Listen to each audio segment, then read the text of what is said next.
Bon les gars, je pense que vous avez déjà tous vu le titre de la vidéo. J'ai perdu la totalité de mon compte trading. Donc tout simplement, je vous rassure, c'était en ProFirm, c'était sur TopStep. J'avais quand même 200 000 dollars de financés. Donc pourquoi je les ai perdus? Déjà dans un premier temps, hein, pour vous faire l'explication. Tout simplement, il faut savoir que TopStep déjà d'une a un drawdown très très serré. On a 4% de drawdown journalier et hebdomadaire, donc 4% au total. En sachant que quand on fait des payouts, parce que sur ces comptes justement que j'ai cramé, et ben j'ai quand même réalisé plusieurs payouts dessus. Donc quand on fait des payouts, tout simplement, ça ampute directement sur notre drawdown pour la suite. Donc forcément, des fois quand on vient de faire un payout, on a des drawdowns assez serrés. Et malheureusement, j'ai encaissé deux trois pertes avec en plus hier une mèche sabre laser qui m'a vraiment complètement liquidé au niveau des frais. Et donc malheureusement ça arrive, mais j'ai perdu les comptes. Ok. Bon, ça fait un peu plus de 4 ans que je trade, j'en ai déjà repassé et repassé des comptes, c'est pas ça le problème. Mais là je me suis dit autant en profiter et de partager tout ça avec vous, donc faire une série de vidéos pour expliquer voilà, la remontée de ce challenge. Ok. Donc on va partir de zéro, je vais acheter les challenges en vidéo devant vous. Et en fait après tout simplement je vais faire jour par jour tout poster, que ce soit tout simplement gain, perte ou BE ou même des journées sans trade. Et on va essayer de remonter tous ces comptes pour ensuite arriver à définancer. Et une fois financé, refaire une série de vidéos pour arriver jusqu'au payout. Ok.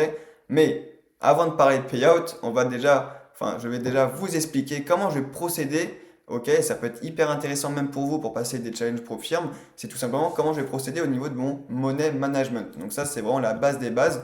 Pourquoi? Parce que déjà, au niveau des pro firmes, vous allez avoir des money management différents. Je vois beaucoup de personnes qui ont toujours un money management fixe. Ok? Ok, si tu es en compte propre, mais quand tu es en compte pro firme, plein de pro firmes sont différentes. Par exemple, là, je suis chez Fondenex qu'on voit juste ici. Là, j'ai droit à 5% de drawdown journalier, ok, donc par jour, et 10% sur la totalité. Donc c'est juste beaucoup plus que TopStep. On a le droit à 4% par jour, 4% tout le temps. Ok? Donc c'est pour ça que vous allez dire c'est de la logique, mais beaucoup de personnes n'y pensent pas. Vous allez bien voir que je ne vais pas mettre le même money management sur TopStep que sur Fonded Next. Je vais être beaucoup plus strict là-dessus parce que j'ai droit qu'à 4%. Donc pour le challenge, il faut faire 4% de drawdown, enfin il faut éviter les 4% de drawdown et faire 6% d'objectif, ok? 6% du capital. Donc en sachant qu'il n'y a qu'une seule phase, donc ça pour le coup c'est quand même assez réglo, 6% ça peut être relativement simple à faire, mais avec un bon money management comme d'habitude. Donc une fois que je connais ces choses-là, là je vais pouvoir établir un money management vraiment structuré par rapport à la firme que je trade. Donc 4% maximum de drawdown, ok. Qu'est-ce que je vais faire? En challenge, je vais faire 0,5% du capital par position. Donc sur un 200K, ça va me faire 1000 dollars de risque par position tout simplement. Là, vous allez me dire, ok, c'est peut-être un peu chaud au niveau du drawdown parce qu'au final, ça fait que 8 pertes d'affilée. Mais c'est pour ça qu'intervient, attention, petite surprise, c'est le drawdown d'alerte. Et ça, je vous invite toutes et tous à le mettre dans votre plan de money management. Pourquoi? Parce que déjà au niveau psychologie, c'est hyper important. Pourquoi? Parce que c'est humain et c'est normal, votre cerveau, quand vous arrivez sur des drawdowns où vous savez que vous êtes à la moitié ou un peu plus de la moitié, vous vous dites, oula, là je suis en perte, qu'est-ce qu'il faut que je fasse? Et c'est là où beaucoup de personnes, des fois, mettent même plus de risques pour essayer de remonter plus vite, et c'est là où, bah voilà, c'est la catastrophe et on crame tous les comptes, ok? Donc pourquoi j'établis ça? C'est tout simplement qu'il faut jamais être dans le flou quand on trade. C'est-à-dire qu'il faut toujours avoir un plan pour tout, même quand les choses ne sont pas tout beau, tout rose. C'est-à-dire que même quand on est en drawdown d'alerte, et bah, faut savoir, ok, et il faut savoir se dire comment expliquer.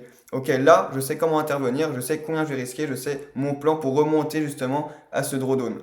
Et là, moi, mon plan, c'est tout simplement de diviser par deux. Donc déjà, j'ai établi un drawdown d'alerte. Donc c'est la moitié de mon drawdown total. Donc c'est-à-dire que j'ai droit à 4% de perte en totalité. Donc dès que j'arrive à moins 2%, là, je change mon risk management. Ok, très important. Et je vais vous expliquer pourquoi. Donc là, je risque 0,5 par trade entre 0 et moins 2%. Et dès que j'arrive au palier des moins 2%, je divise mon risque. Donc au lieu de prendre 0,5% par trade, je vais tout simplement mettre, tac, 0,25% par trade. Ok. Donc au lieu de risquer 1000 dollars, je vais risquer 500 dollars par trade. Pourquoi c'est hyper important?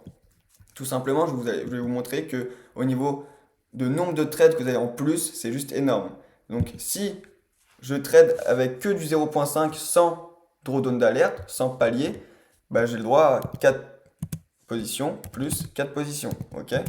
Donc là, de 0 à moins 1000, ok. enfin de 0,5%, je veux dire, voilà, fois 4 fois 4. Donc ça fait au total 2000 $ de perte. Parce que oui, il faut savoir, j'ai l'habitude, c'est pour ça que j'ai un peu du mal, mais j'ai l'habitude de compter mes pourcentages et le chiffre en compte 50K. Pourquoi? Parce que sur TopStep, en fait, c'est 4 comptes 50K qui sont reliés ensemble. Donc ça me fait un 200K sur la totalité. Mais du coup, quand je calcule mes risques management, quand je calcule la taille de mes positions, c'est toujours sur un 50K. En fait, j'ai un compte leader et dès que je rentre en position dessus, ça rentre directement sur les trois autres. Donc c'est pour ça. Ne vous souciez pas au niveau de mes calculs si des fois je parle plutôt de comme si c'était un compte 50K. Donc c'est pour ça. Sur un 50K, en gros, si j'ai le droit à 4 positions de 0 à moins 1000 et 4 positions de moins 1000 à moins 2000. Moins 2000, c'est le drawdown vraiment maximum. Ça fait les 6% sur un 50K. Ok? Donc tout simplement, ça c'est si j'établis pas de drawdown d'alerte. Si j'établis un drawdown d'alerte, j'ai droit à mes 4 premières positions de 0% à moins 2%, ok? Mais si au drawdown d'alerte à mes moins 2%, je redivise par 2, j'ai pas le droit à 4 trades, mais le droit à 8 trades, ok? J'ai le droit au double tout simplement, vu que je divise mon risque par 2. C'est que des mathématiques. Donc là, tout simplement, j'ai droit à ça, plus 8 trades. Donc au lieu d'avoir 8 trades en totalité avant de me faire liquider, j'aurais tout simplement 12 trades, ok, avant de me faire liquider. Et une série de 12 trades, faut vraiment le faire, ok, c'est vraiment très compliqué en sachant que c'est 12 trades, et ça je le répète, c'est d'affilée. C'est-à-dire que dès que j'arrive ici à moins 4 par exemple trades ou moins 5 trades perdus, et bah si au sixième je prends un RR de 3, forcément, boum, ça me remonte encore la possibilité, le nombre de chances pour remonter au drawdown. C'est que de la logique. Donc c'est pour ça, ça c'est hyper important à imbriquer dans votre plan de money management, le drawdown d'alerte. Ok?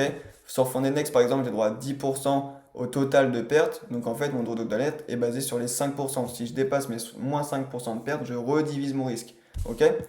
Donc voilà à peu près comment je vais procéder sur le money management. De toute façon, vous inquiétez pas, sur chaque vidéo que je vais poster tous les jours pour faire le suivi de ce challenge, de ce passage de challenge, j'expliquerai aussi le risk management, la position, etc., etc. Donc n'hésitez pas à vous abonner au compte pour suivre toute l'aventure.